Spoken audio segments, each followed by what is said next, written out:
Hey everyone, and welcome to another video. This is going to be everything that I got for this first half of September, and my goodness, these months just keep going faster and faster. I can't believe we're almost to the end of the year. What a crazy thing to think about, honestly, because it's sort of hard to comprehend that we're almost done with 2017. But anyway, I'll get straight into it. I hope you guys enjoy, and yeah. So first off is a anime that is actually an import, so this is the Japanese release. It does come with English subtitles, no dub, although the series was dubbed and will be released by Funimation. And that is the most recent and actually the final part of Aka 13. The most recent anime adaptation of Natsume Ono's work of the same name.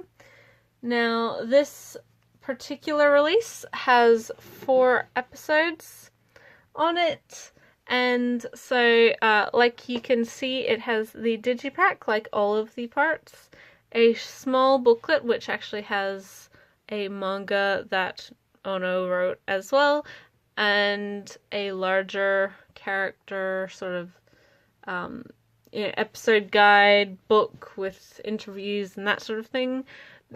This set also comes with a set of 4 postcards, like all of them do. And as I said, this is the last of the show that needs to be released. So, as you can see, it just fits really easily into the box. So now I have the complete release of Aka. The complete Japanese release. Again, like I said, all of this has subtitles, including the short OVA episode bonuses. So it's not like some Japanese subbed releases that don't have any subs on any of the extras. You do get subs on those, which is a good bonus. And this whole set is really, really beautiful. I'm so glad to finally own the entirety of the series. Although I have seen it, I can't wait to rewatch it. Although when that will be, I'm not sure. But yes, that was the first anime that I got for the beginning of this month. Next for anime, we have a US release. This is a couple months old now. I know a lot of people bought it the month it came out, or pre-ordered it, or whatever. I did not, although I am a big fan of the series. My sister even more so. She adores the series. It's one that is very fun, very, very popular as of lately, since this reboot started. Yes, and that is JoJo's Bizarre Adventure. This is the Viz Media release of the first 2 parts, or the first 24 episodes. So it does contain Phantom Blood and Battle Tendency. Yeah, JoJo is one that it's so ridiculous and so over the top. It's, again, something that you either love or hate, and it is just so outrageous in everything that it does, but that doesn't mean that it's a bad show or that it does it badly. I think David Productions has done a great job on these recent anime adaptations. I've never seen the OVAs that were released in the late 80s, early 90s. But everything that I have seen of JoJo, both the manga and this more recent anime, has always been fairly enjoyable. It's not something, I mean, a lot of people recommend it to everyone. It's not something I could do that for. It's very silly and crazy and just so hyper masculine, but it's very aware of that. Like, it's not, I don't quite know how to fully describe it, but it's fun. You can tell that Araki is enjoying himself when he's writing it. There's a lot of crazy, at this point there's not so much the crazy stand powers that are in later parts of this epic ongoing franchise series, but there's still a lot of fun to be had, still a lot of over-the-top posing and reactions and situations. And it's one that my sister and I sometimes rewatch, and it's just like, you know that you're gonna have a good time whenever you watch it. I don't know, maybe that's just us. But yeah, JoJo's Bizarre Adventure, this most recent Viz release, is very nice. It's a sort of gatefolded box, so it opens up sort of like the Amazon exclusive of Cowboy Bebop. And you can see it has the Blu-ray in there, Blu-ray only. It also has a bunch of art cards and a key animation collection, so you get quite a bit with this. It is dubbed. I'm not sure. I think it's the same dub as the earlier Warner Brothers DVD release, but with fixed up subtitles. They're no longer dub titles. I don't know. I haven't followed it that closely. I never bought the original Warner Brothers DVD release because I knew eventually this show would get a Blu-ray release. It's just too popular in Western fandom for it not to. So yes, Viz has done a good job, and I look forward to the next set, although it is part 3, and personally that's my least favorite part.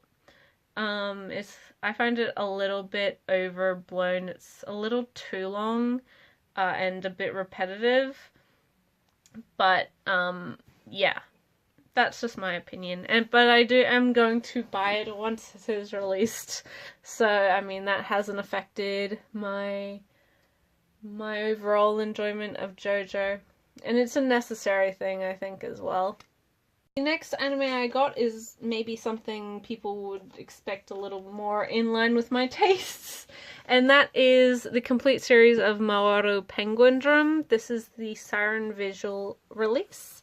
And as far as I can tell, I'm pretty sure this is the best English release video quality wise. I know that there's a lot of issues with the Sentai Filmworks half releases and then the complete collection. I think there was a lot of compression and that sort of thing. I'm fairly certain Australia got the best that there is, but this show has gone through a lot of issues. Most notably, the entire or majority of the dub cast changing like halfway through the show. I don't know. I haven't watched it dubbed. I don't know really much about that, but I do know there's quite a few issues with the actual physical release of the series, both in the US and the UK, Australia, etc. But in saying that, video quality wise, these releases from Siren are the best that you can get outside of Japan. I think they're on par. And if you don't know this series, it is absolutely wonderful.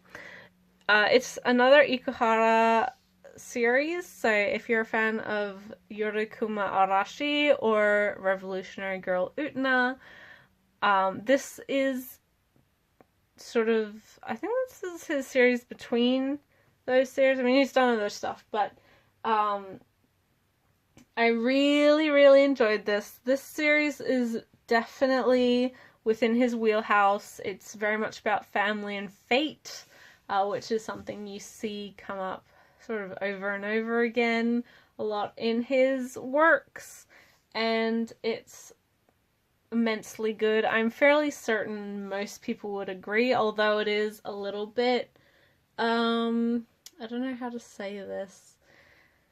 It's quite a thinking show. It is sort of mysterious for a large portion of it, and then it has quite a large revelation sort of towards the end. Which is, for me, I always enjoy, but that's not necessarily something for everyone.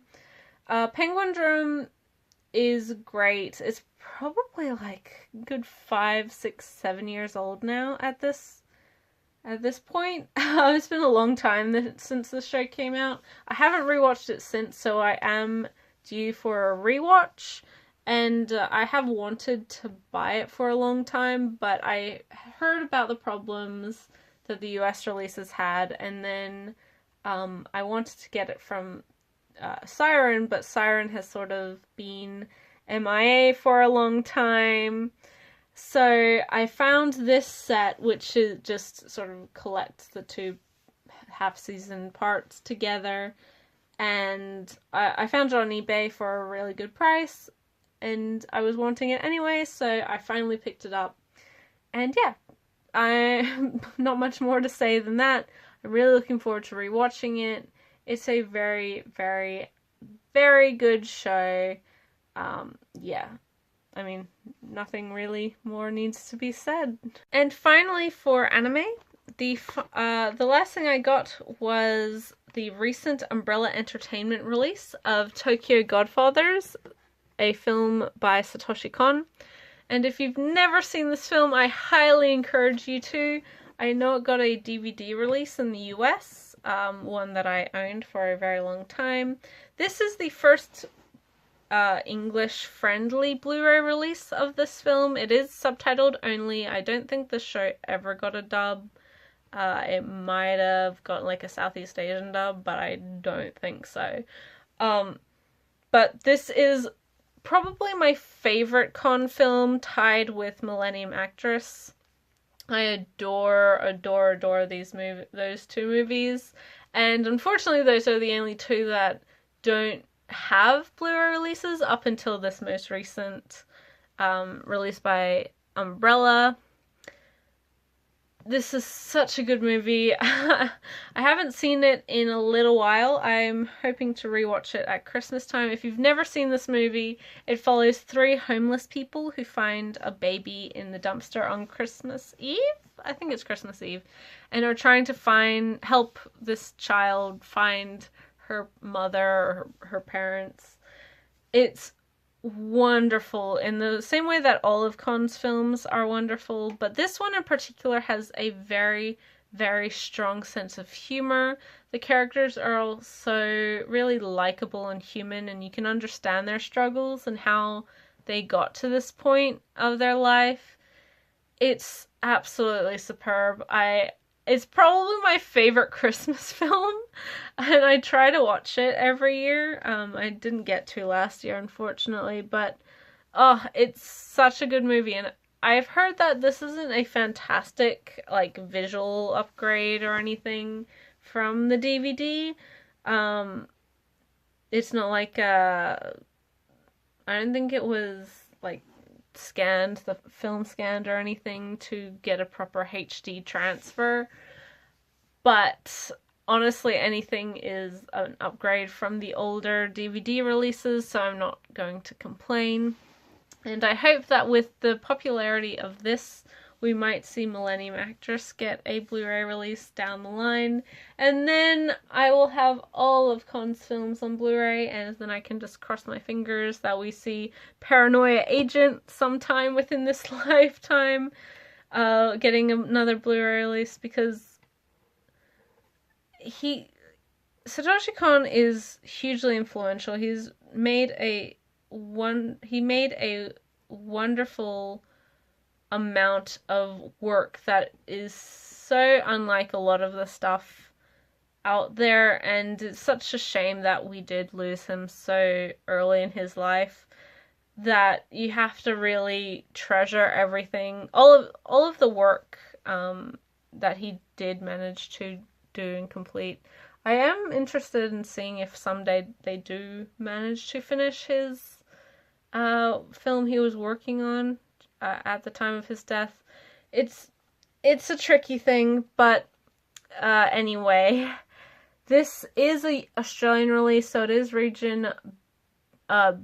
region B release, although I'm fairly certain it is all regions, so people who don't have a region B, I'm fairly certain people have tried this on their region A players, and it's worked, so maybe one to consider if you're in the US or Canada or elsewhere and haven't had the opportunity to get this film on Blu-ray.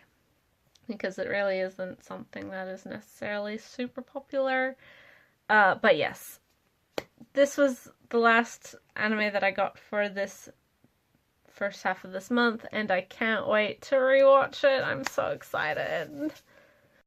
On to manga. We have the most recent volume. I didn't get any sort of older volumes yet for this month, so just recent releases, and that is starting with volume 6 of Everyone's Getting Married, the currently ongoing josei by Izumi Miyazono. Although yesterday, I think, there was news that the 9th volume of the series is going to be the final one, or the climax of the series. So I'm not sure whether it's going to finish in volume 9 or 10, but it is wrapping up fairly soon, and I think that's a good thing, because when in this sort of story, as especially if it goes on too long, it does get a bit repetitive, and it loses what made it so likable in the first place. So yes, I'm fairly certain volume 9 is going to be the last one. The series is also just gone on hiatus. That was also in that recent news announcement. But we're a couple of volumes behind anyway, so I don't think it'll really impact on our publishing schedule at all. Great volume. Interesting developments as always. It's a pretty solid josei series. It's probably one of the better ones coming out currently, and I do recommend it, especially if you're into sort of a mature romance series. This is one to check out. Next is the most recent volume of one of my favorite series. This is volume 39 of Yoshiki Nakamura's Skip Beat. This series is so funny. It's so consistently good. You would expect that at 39 volumes it would sort of dip in quality. But really that doesn't happen at all. We do get a resolution to the major issue of Kyoko's mother in this volume. We also sort of start seeing introductions of other things later on in the volume. It's really, really good. It's so funny. I have said this before, but Skip Beat is definitely a shoujo for people who aren't a fan of shoujo. It's not really romance focused like a lot of series are. It's not really high school focused like a lot of shoujo series are. It's not it really sets itself apart from a lot of other series. Not saying those series are bad, but it has some interesting things to say about show business, but most importantly it is about how you have to love yourself before you can love other people. So in that sense, this really isn't romance focused in the same way that a lot of shoujo are. So if you're sort of iffy about it, maybe give this one a try. Kyoko is a great character. She's a fantastic lead character. She's so funny. The art for this has also changed and adapted a lot since the first volume. I wouldn't necessarily say that it's like, I can understand if the art is off-putting for the first couple volumes, because it was for me for a long time. It took me years to actually try Skip Beat, because I was off-put by the art style. But once I gave it a shot, I read pretty much the entirety of what I had, which was 36 volumes, in one shot. And I haven't looked back since. I watched the anime in about 1 or 2 days. It's so good. It's really likable, and don't let the art design sort of scare you away from it. It deserves a fair chance, and if you're willing to give it a fair chance, then I'm pretty certain you'll enjoy it. You may not love it, but it's very, very, very fun and enjoyable. So yeah, if you are wanting to try a new shoujo and you haven't read Skip Beat, I would, yeah, recommend this one. Or if you're wanting to try a shoujo and you're not really a super shoujo fan, Skip Beat's a good one to start with, because it's not really as typical as a lot of the stuff coming out. Yeah. And I don't know when this series will end, because it's still ongoing, but who knows. I'm fairly certain it's at like volume 42 in Japan, so I don't know. We've got a while till it actually finishes up. My goodness. Then we have the most recent volume of Haikyuu by Haruichi Furodate, volume 15. And like always, nothing really much to say aside from it's really good, it's fun. It's probably my favorite currently releasing sports series. Chihifer is my favorite, but we're not getting print editions of that, sadly. But this is, yeah, it's a great series. It's very fun, and even if you have seen the anime, the manga is still very, very much its own animal. It has some great art, the actual sequence paneling, everything is really good, the fluidity and the momentum of the story is always really good. You always get captured in the energy of the story, so even though it might be something you've seen before, you still have that excitement of watching the game and seeing these characters interact and play, and yeah, it's really good. I say that with every volume, and if you haven't started reading it now, then I don't know what to tell you. There's nothing really I could say that could convince you otherwise. Yeah, we're still quite a few volumes behind, but we're catching up rapidly. So these monthly releases definitely are pushing us further and further towards where Japan is, and then we'll have to wait, like everyone else in the world, for the new volume. Although luckily it's a weekly series, so it's not a once a year sort of thing, like this next series that I'm going to show off. And with that, the next volume I have is the most recent release of What Did You Eat Yesterday by Fumi Yoshinaga, volume 12. This series is released by Vertical.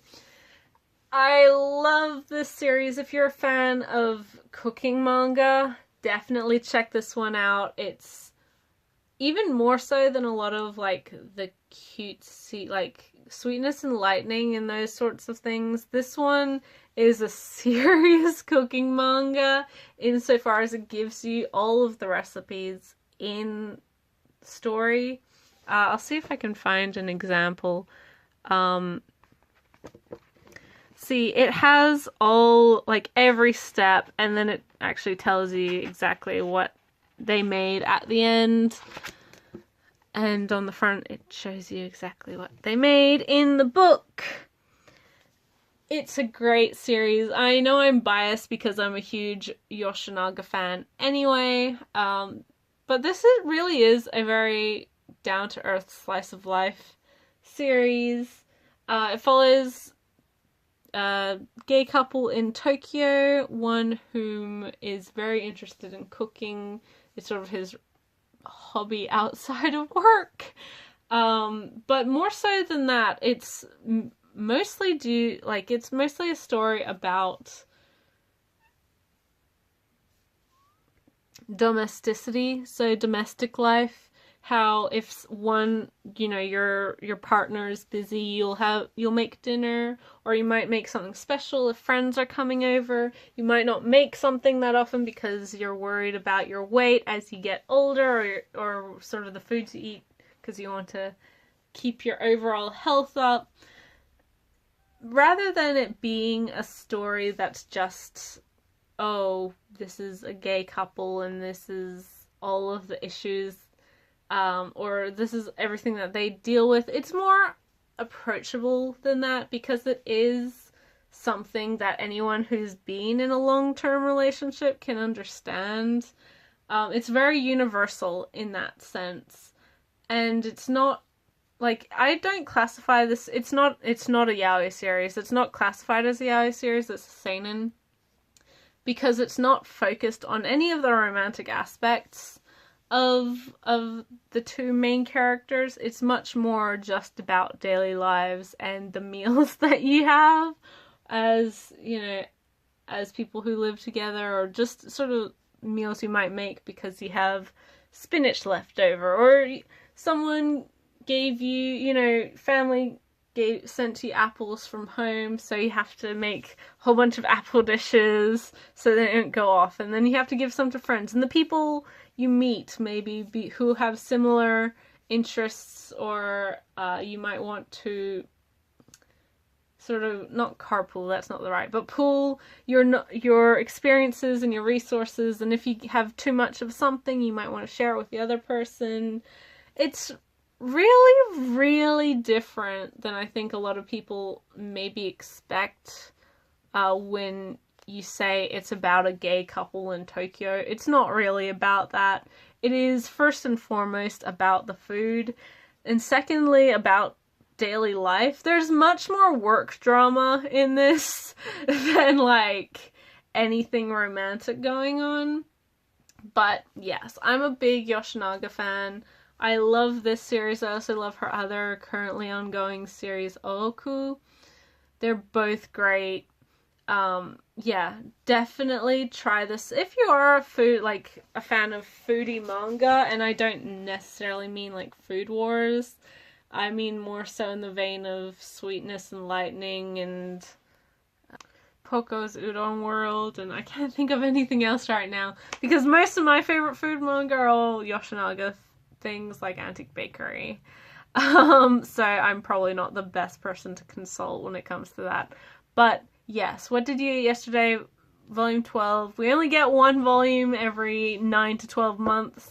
So it's going to be sad waiting for the next volume, but what can you do? Finally, for manga, we have the most recent volume, volume 3, in the Casasana and series, and this is Casasana Shortcake. Probably my favorite Yuri manga that's being released.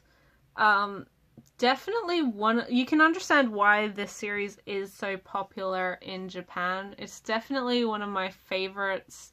It's one that I could recommend as sort of a good intro, because it's a good balance between the soft and fluffy, very cute stuff, and then the more like realities of, yes, girls in relationship do have sexual desires towards each other without getting it into too skeezy territory that I find some Yuri does.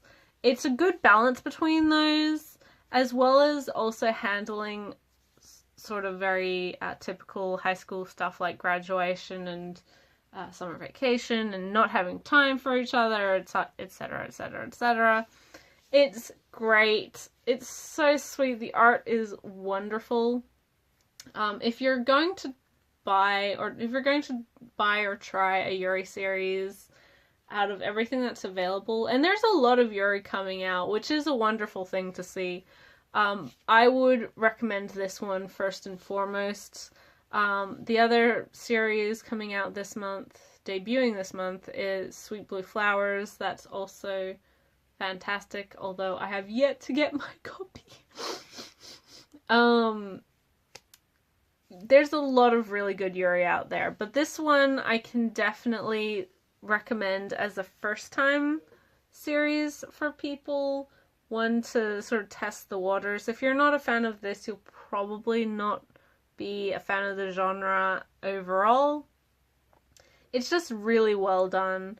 Hiromi Takashima really does write her characters well. All of them are likable. It's not unrealistic. It's not like a lot of Yuri that just takes place in a secluded girls-only school, where every character sort of slips into the archetype of this and that, and everyone's perfect and blah blah blah. It's not I mean, it does have elements of that, but it doesn't feel as tired as I think a lot of series that try to do that do. So yes, this particular volume is really good. It handles sort of that lead up to graduation and making your decisions for what you want to do after high school, as well as, again, like I mentioned, that struggle with the physical aspect of a relationship that most teenagers go through, especially considering for one character this is her first relationship, not to mention her first romantic relationship with a girl. So, which does sort of complicate things from her side. It's interesting. It's really good. I recommend it. And I can't wait for the 4th volume. I think it's Casasana and Apron. And I can't wait for the anime because it's gonna be really good. The 5-minute short or whatever music video was really good. It's really good, guys. So yes, if you like Yuri or if you want to try some Yuri, this is the one to get. Yeah, it's wonderful. Seven Seas have done a great job with this release, and it comes out fairly quickly as well, so yeah, we're not like super far behind from Japan or anything either. So yeah. So that was everything that I got for this first half of September. Not a super huge amount of stuff, but still a fairly decent amount of things. Ugh. I'm not likely to get a huge amount of stuff like I did last month. But in saying that, I did just order some stuff, like physical volumes for some stuff that I was buying digitally. Not stuff that I was collecting physically then switched to digital. These were stuff I started digital and actually surprised myself with how much I enjoyed it. Like I did with Kakegurui last month. All of the titles upcoming, I don't know whether they'll be here in time for next video, but they should be. They should be. A lot of them shipped out today, so probably. So yes, there will maybe be quite a few things in the next video that aren't necessarily new, like super new releases, but yeah. It's nice to have sort of a shorter video or a smaller amount compared to sometimes. But I hope you guys all enjoyed either way. And yeah, tell me what you've gotten, what you might be interested in, whether I convinced you to try something. Yeah, just let me know. I'll see you in the next video and bye till then.